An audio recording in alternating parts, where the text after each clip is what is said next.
Hey guys, welcome back to my channel. So yesterday we talked about bipolar disorder, and I'm so happy it got to the right audience.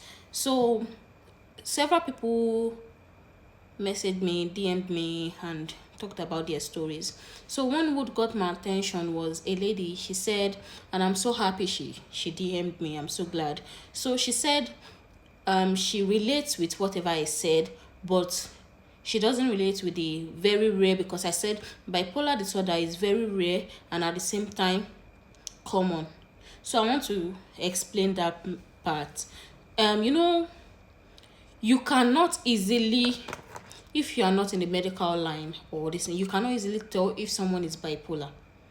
That's why I said it is very rare and common at the same time. You know, there are times that someone will be bipolar, giving the narcissist vibe, and you be like, this person is just a rude person, but meanwhile the person is dealing with bipolar, so you won't even think to that extent that this person has a mental, it is not a mental illness, but I would like to put it that way. So you'll be like, no, this person is just a bitter person, this person is just a, but if you look deep down, it is bipolar disorder. That's why I said it is very rare and uncommon. It is very common at the same time. Some people don't really know that they are bipolar.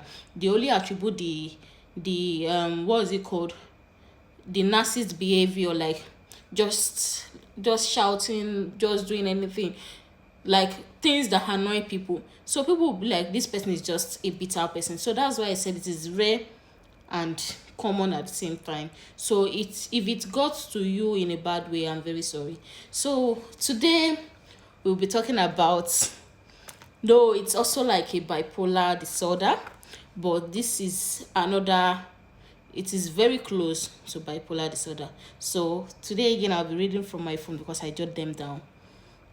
So today we'll be talking about borderline personality disorder, that is BPD, borderline personality disorder. So I read, meaning of borderline personality disorder. Note, this is to educate people on mental issues and to be able to know the attributes and all that. To be forewarned, it is to be forearmed. So borderline personality disorder is a mental health condition that affects the way a person thinks, feels, and relates to others. Like the way the person thinks is different from the way other people think. You might be saying A, the person will be saying Z. You might be saying B, the person should be saying Y.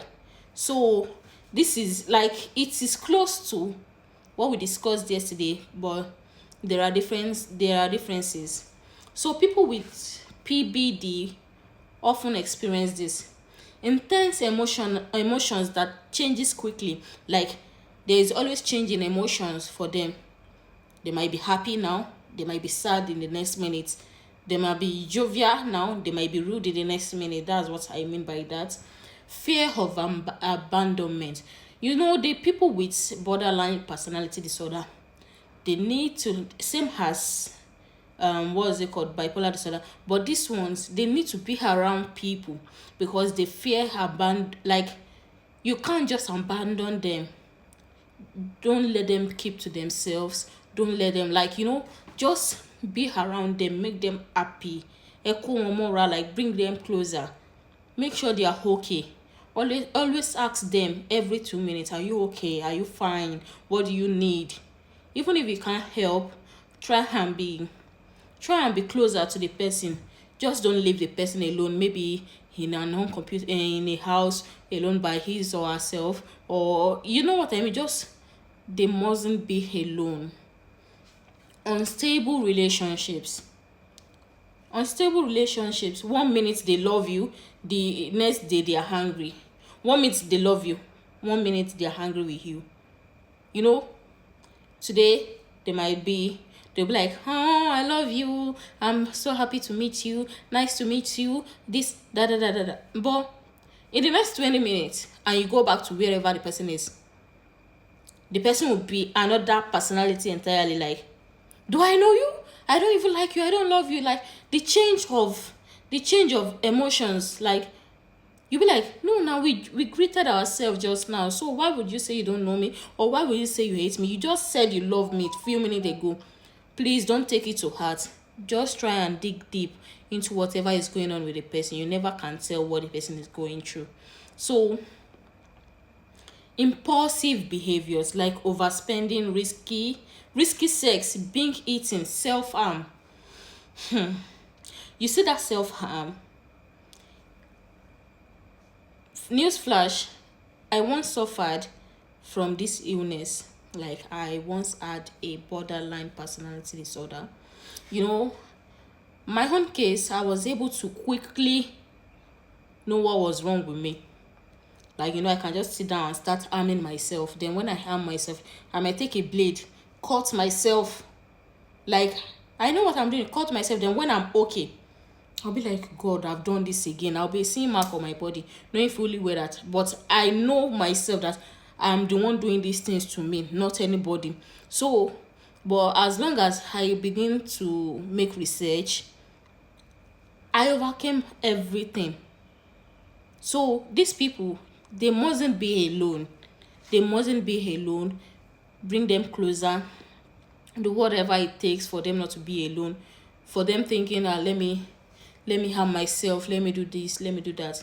At the end of the day, when nobody's with them, they might do the unthinkable, harming themselves to death. I've seen cases like some people harming themselves to death, and I thank God mine wasn't that case.